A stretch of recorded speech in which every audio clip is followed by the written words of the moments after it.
আসসালামু আলাইকুম রহমতুল্লাহি ওবরকাতুহু। সম্মানিত দর্শক, মারাত্মক যুদ্ধ ঝুঁকির মধ্যে পড়ে গেছে বাংলাদেশ। আপনারা দুটো বিষয় যে অবশ্যই জানেন যে যারা যুদ্ধবাজ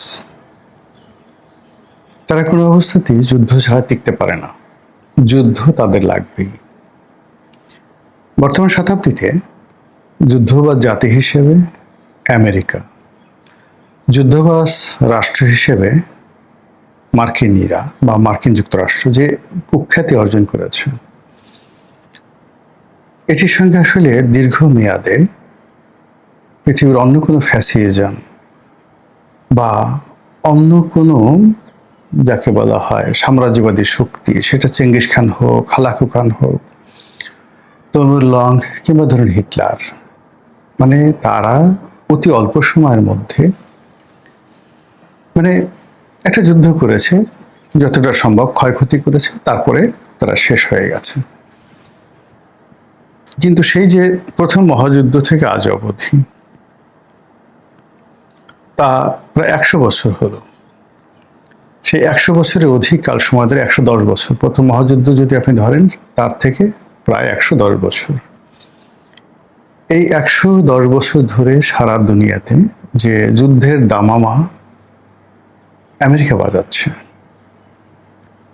যে যুদ্ধের তাণ্ডব তারা চালাচ্ছে, এবং যুদ্ধ খেলে যে অর্থ দানব তৈরি করছে, এবং যেভাবে সারা পৃথিবীর অর্থনীতি, রাজনীতি সব কিছু তারা যেভাবে নিয়ন্ত্রণ করছে, তাতে করে মানুষের নাভিশ্বাস উঠে গেছে। পৃথিবীর সৃষ্টি হওয়ার পর কখনো এরকম কোনো দানব রাষ্ট্র, এরকম কোনো দানব জাতি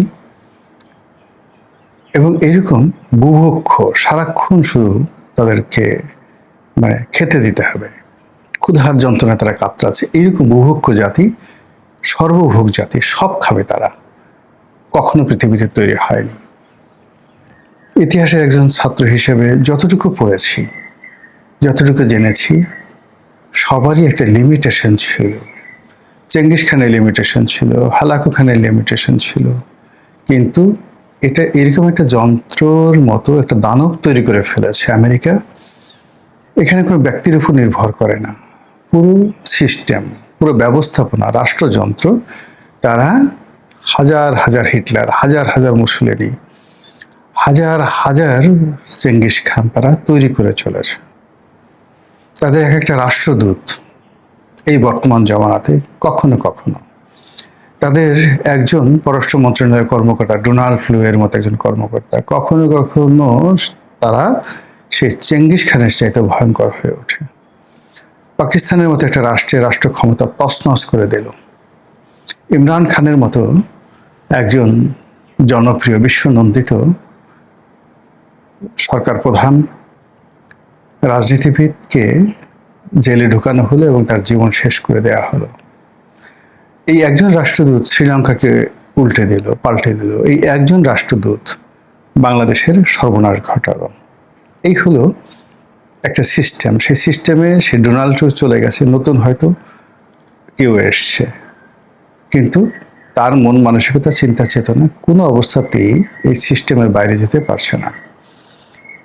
যেমন ধরুন, ডোনাল্ড ট্রাম্প যখন ক্ষমতায় এলেন, তিনি সবার আগে ঘোষণা দিলেন যে অন্য দেশের সরকার পরিবর্তন করা, এগুলো তিনি করবেন না।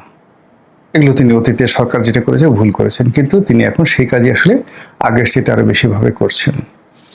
তিনি যুদ্ধ বাধানোর জন্য আসেননি, তিনি যুদ্ধ পরিসমাপ্ত করতে এসেছেন। কিন্তু আমরা দেখলাম যে তিনি আসার সঙ্গে সঙ্গে তিনি যেটা আশ্বাস দিয়েছিলেন বিশ্ববাসীকে নির্বাচনের আগে, যে তিনি উইদিন 1 সপ্তাহের মধ্যে অথবা 24 ঘন্টার মধ্যে সম্ভবত এরকম একটা খুব দাম্ভিকতা নিয়ে বলেছিলেন যে ইউক্রেন যুদ্ধ তিনি বন্ধ করে দেবেন। বিশ্বাস করেন, দুনিয়ার কেউ বিশ্বাস না করলো, আমি কিন্তু বিশ্বাস করেছিলাম এবং আমি দোয়া করেছিলাম যেন ডোনাল্ড ট্রাম্প ক্ষমতায় আসে। কিন্তু আসার সঙ্গে সঙ্গে কি হলো, সেই ইউক্রেন যুদ্ধ আরো জটিল আকার ধারণ করলো। তিনি বিগত টার্মে যে ছিলেন, তখন ইরানের সঙ্গে আজকের যে সমস্যাটা, এই সমস্যাটা শুরু করলেন তিনি।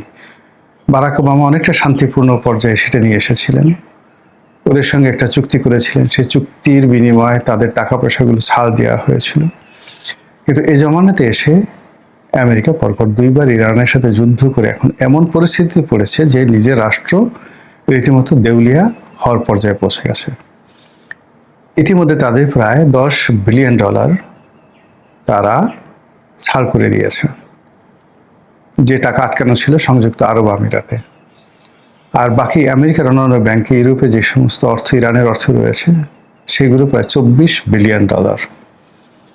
এই $24 বিলিয়ন ইরানকে ফেরত দিতে হচ্ছে এই মুহূর্তে। এর মধ্যে $10 বিলিয়ন দেওয়া হয়েছে। আর পর্দার আড়ালে যে কত ক্ষতিপূরণ দেওয়া হচ্ছে, যেটা রাষ্ট্রীয় কোষাগার থেকে ডলার ছাপিয়ে তাদেরকে এই কর্মটি করতে হবে। ফলে এই যে মধ্যপ্রাচ্য থেকে তারা যে লেজ গুটিয়ে পালিয়ে এলো, কিন্তু তারা চলবে কি করে? তাদের যে রাষ্ট্র ব্যবস্থা, সেই রাষ্ট্র ব্যবস্থার যে রেভিনিউ কালেকশন, সেই রেভিনিউ কালেকশনের একটা বিরাট উৎস হলো যুদ্ধ, যুদ্ধলব্ধ গনিমত এবং যুদ্ধলব্ধ গনিমতের মাল। এরপর অস্ত্র শস্ত্র এগুলোর ব্যবসা তো আছেই। তো সেই দিক থেকে এখন মধ্যপ্রাচ্যে তাদের যে অবস্থা, সেখানে তাদের ঘাঁটিগুলো যে পরিমাণ ক্ষয়ক্ষতি হয়েছে, তাতে কয়েক $1 ট্রিলিয়ন তাদের লাগবে এইগুলো আবার পুনর্নির্মাণ করতে। তাদের যে হাই ভোল্টেজ F-35 এর মতো বিমান যেভাবে নষ্ট হয়েছে এবং যেভাবে মানে ইরান সেগুলোকে ধ্বংস করেছে, টোটাল প্রযুক্তিটা এখন ইরানের হাতে চলে গেছে। ফলে মধ্যপ্রাচ্য সামাল দিতে হলে তাদেরকে আরো $1 ট্রিলিয়ন লাগবে, এবং সেই $1 ট্রিলিয়ন আয় করার তাদের একমাত্র মাধ্যম হলো এশিয়াতে একটা গন্ডগোল লাগিয়ে দেয়া। ইতিপূর্বে তারা ভিয়েতনামে গন্ডগোল করতে গিয়ে তারা উচিত শিক্ষা পেয়েছে, তারা আফগানিস্তানে যুদ্ধ করতে গিয়ে উচিত শিক্ষা পেয়েছে, তাইওয়ানে তারা ঘাঁটি করতে গিয়ে, তাইওয়ানকে প্রোটেকশন দিতে গিয়ে তারা চীনের সঙ্গে যে বাণিজ্য সংঘাত এবং দ্বন্দ্ব সংঘাতে জড়িয়েছে, তাতে করে তাদের অর্থনীতি ক্রমশ ঝুঁকির মধ্যে পড়েছে, আর চীন হু হু হু হু করে উপরে উঠে গেছে।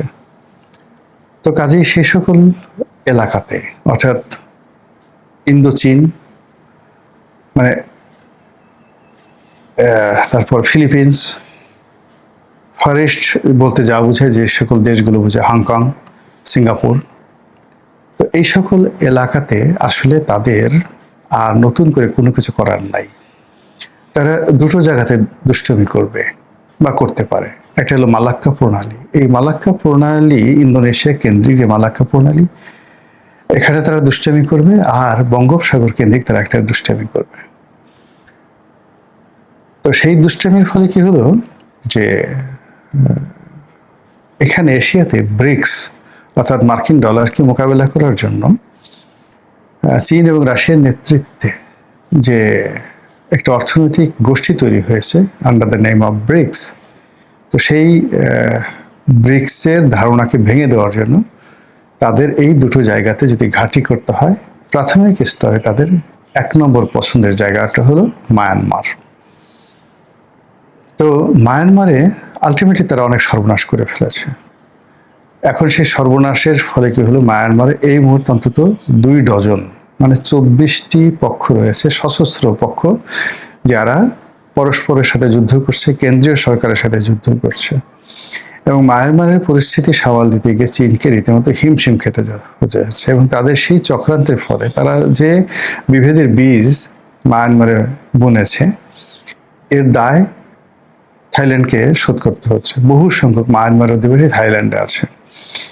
এর দায় ভারতকে শোধ করতে হচ্ছে। বহু সংখ্যক মায়ানমারের অধিবাসী ভারতে আছে, মণিপুরে আছে। আর বাংলাদেশের অবস্থা তো আপনারা জানেন, 15 লক্ষ রোহিঙ্গা এখন বাংলাদেশে। এটা তাদের খেলার প্রাথমিক স্তর। দ্বিতীয় স্তরে তারা এখানে আসলে কয়েকটি রাজ্য করতে চাচ্ছে, রাষ্ট্র করতে চাচ্ছে। এমনকি এই জন্য তারা দরকার হলে বাংলাদেশকে ধূলিসাৎ করে ফেলবে, টুকরো টুকরো করে ফেলবে।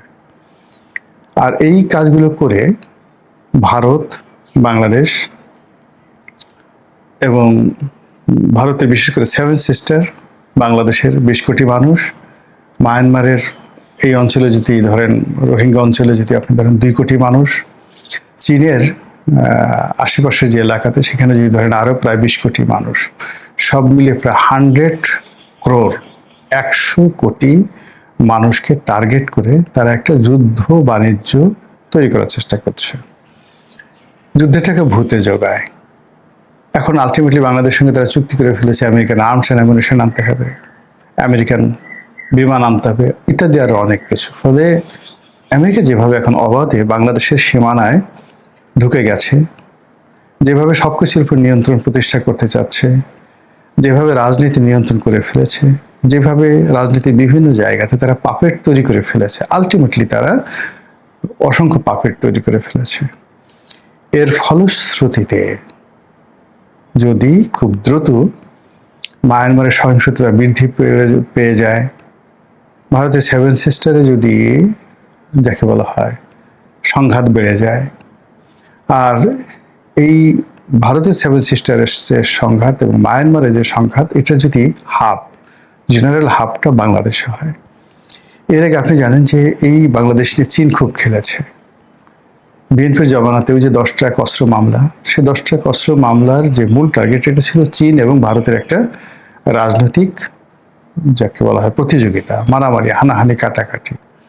তো সেই মারামারি, হানাহানি, কাটাকাটির মধ্যে বাংলাদেশকে সামহাউ তারা ইনক্লুড করে ফেলেছিল এবং বাংলাদেশ বুঝে হোক না বুঝে হোক হয়তো সেই ফাঁদে পা দিয়েছিল। তার প্রেক্ষিতে একটা 111 হলো, তার প্রেক্ষিতে বিএনপিকে ক্ষমতা থেকে যেতে হলো।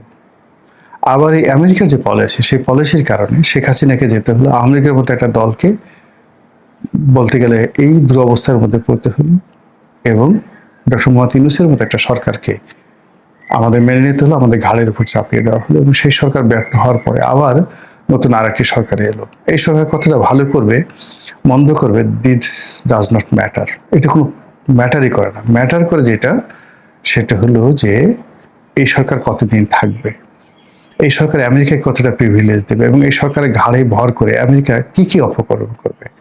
আর সেই অপকর্মগুলোর একটা চূড়ান্ত রূপ হলো বাংলাদেশের চারিদিকে যুদ্ধের দামামা বেজে উঠেছে।